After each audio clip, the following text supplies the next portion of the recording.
We're now located on South Avenue, right by the Sunoco's gas station, which is adjacent to the Staten Island Expressway. A lot of the residents live just directly across the street on South Avenue. What you see before us is the wetlands, and there's the acreage of woodlands, 18 acres of woodlands that's going to be destroyed for a store and a huge parking lot. And this is a good shot to take a panoramic view of the extent of it. You know, we're not seeing the entire woodlands, we're just seeing a section of it, but it shows you how the wetlands and the woodlands are interconnected, and it's part of the same ecosystems as we saw on our tour, where you can see a lot of the trees, plant life, were dependent upon moisture, wet grounds, and wetlands for survival, as well as the animals. The homes at City West are built right on grade, and if BJ's comes in, they're going to start building at 3 feet elevation, and where does that water go? It's going to be higher than the homes at City West. I live in one of them, and the water will go right across and into our homes. I wanted to just point out that these homes here also look like they're not on grade, but they really are. Their basements are on grade, and they have living quarters down there also.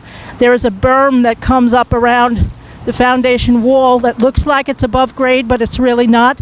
Their driveways, their garages, their living spaces are below that berm, so they are really on grade. See, the berm makes it appear as if it's 2 or 3 feet higher than grade, but it's really not.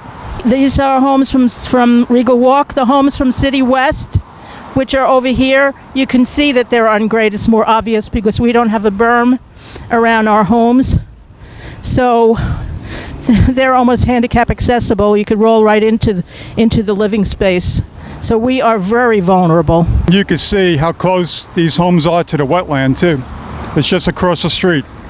On the opposite side of where these homes are is the wetlands. So if we do have some extreme storms, these neighborhoods are very vulnerable to flooding. Flood insurance will be a tremendous expense for the owners of the building, but we only have that for the interiors. The exterior, our management companies and our condo associations take care of the insurance for the outside of the buildings. And if they have to get flood insurance, which will be passed on to the owners as maintenance fees, it will bankrupt the associations. This is Forest Avenue in front of us. And for people who are going to be viewing this, we're on Staten Island now in an area called Graniteville, Mariners Harbor, Arlington area. Population of around, I guess a total of around 50,000 people. The Cinemaplex movie theater had woodlands just as we're going to be walking through. It was also going to be protected, but it was down zone for building. And now you have a movie complex, which is fine. It's here, it serves its purpose, but we also need to protect what's next to it. And across the street we have a Home Depot, which is also woodlands and part of the same environment. And what you see here at Home Depot is what's going to be in the woodlands we're going to walk through.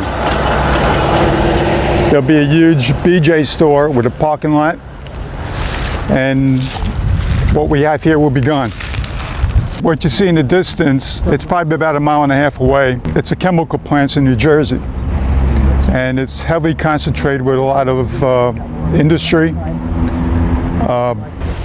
Chemical, the wind normally blows in this direction from west to east, and a lot of these pollutants are carried over Staten Island, and this is the first landmass that the pollutants will hit.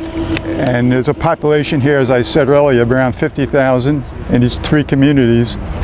And the trees that we're fighting to save, the landscape that's here, it acts as a buffer. The trees help to purify the atmosphere. That's why the city of New York has a Million Tree program, where they spend a lot of money planting trees.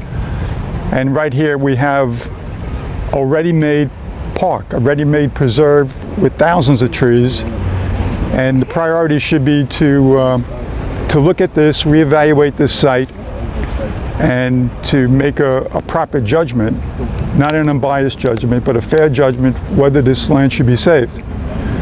So when you have pollutants this close to a densely populated area, it's very, very important to protect the livelihood, the quality of life, and the health, especially of the children that live here. I thought it was very important to show how close we actually are to the chemical plants and how important it is to preserve what we're trying to fight to preserve. I've heard of it. The other thing is the airport. Newark Airport is very close to us here, and you get a lot of pollution coming from the planes. You have pollution coming from the traffic. Staten Island Expressway is only about a half a mile away. In fact, there's a plane coming in sight right now. It's going to go right over the area where we're filming. So you have a lot of sources of pollution, and especially the traffic.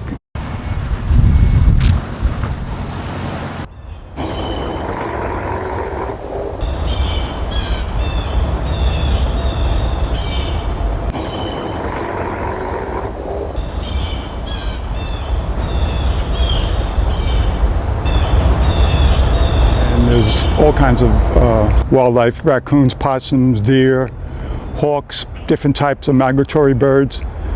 And it's been here for since 1990s, this pond, and the stream's been here forever.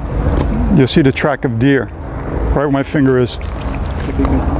And what you see here in front of you is this orange mesh, which designates what can be saved and what can't. The area between the mesh and the pond will be saved. That's considered environmentally sensitive. Where we're standing now is not. So that stream is a stream, it's not the pond. That's the pond, but it's really one stream, but it's been dammed up to create a pond. We have a dried up vernal pond. It's in the springtime. This is actually a freshwater pond, and a lot of amphibians, reptiles, insects, wildlife depend on this environment for survival.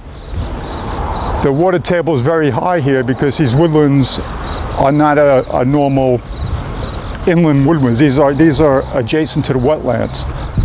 So the ecosystem is one combined environment, and it's really beautiful. This is beautiful all seasons. So like I said, in the spring this is a pond, but right now it's September, the end of September, so it's dried up, but the animals do depend on this. And if you upset the balance of nature and end up disrupting the wildlife and the plant life, you're going to affect the wetlands. And that wetlands environment is very, very important, as we know from the recent hurricane damage that's occurred in Texas and Florida.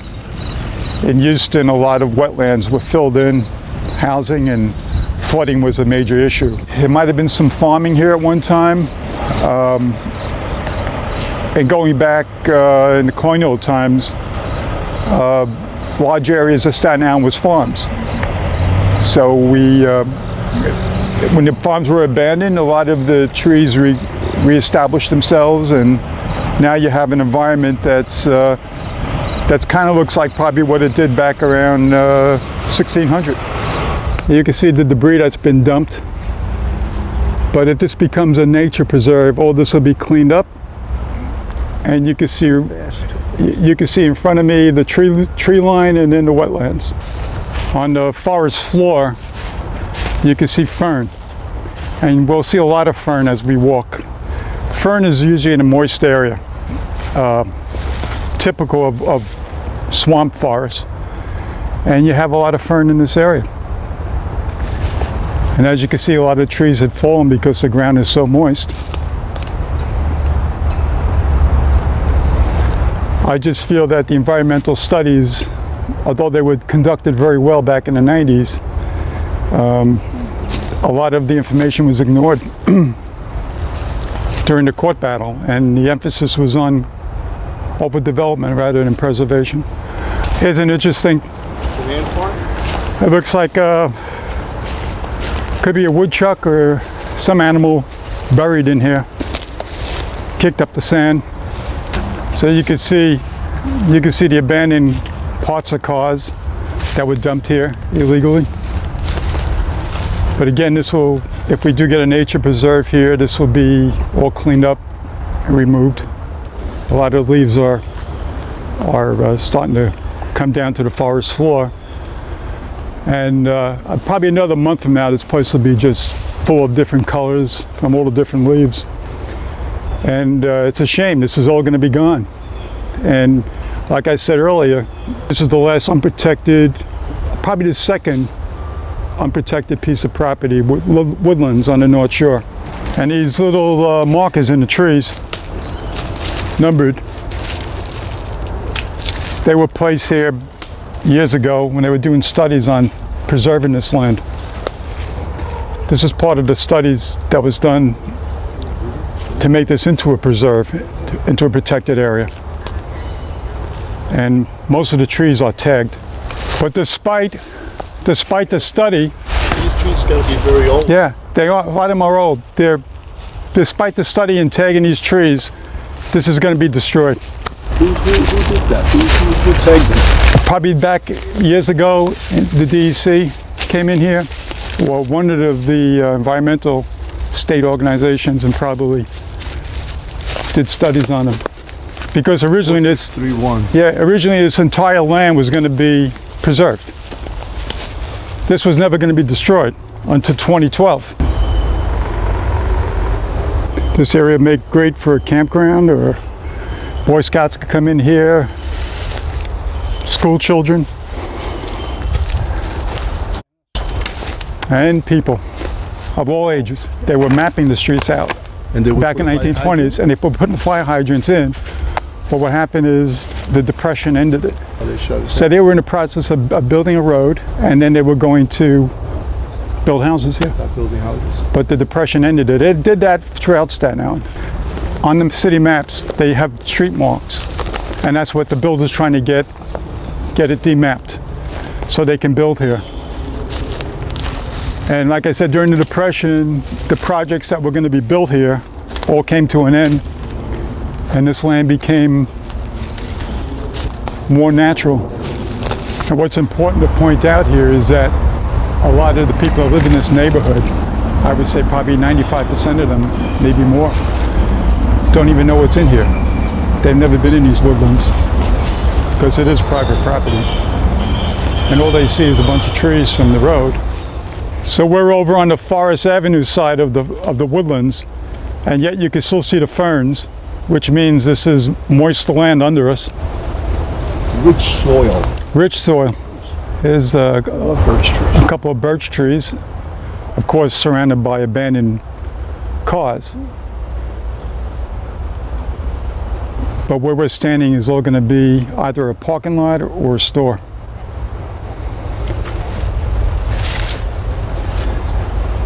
And to the left, you can see the orange mesh, which indicates that the land over there on the other side of the mesh would be preserved. But here where we're standing will be destroyed. This was all designated as to be preserved back in the 90s. And in 2012, the court decision determined that the owner of property could build. And what's changed in this environment from 2011 to 2012?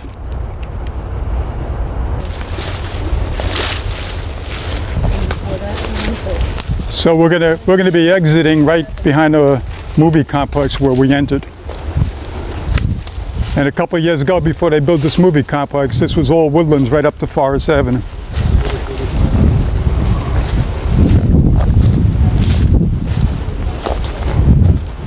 And you're going to have a huge parking lot.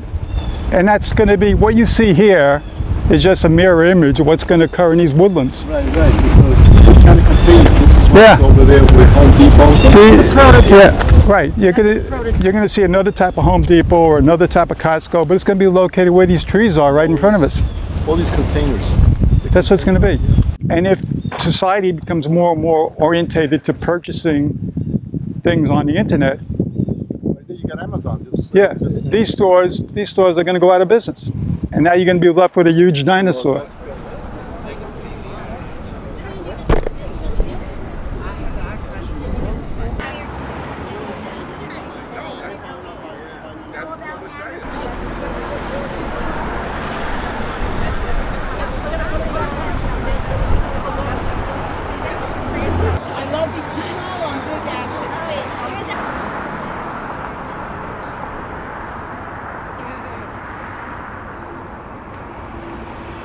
this side so he can look.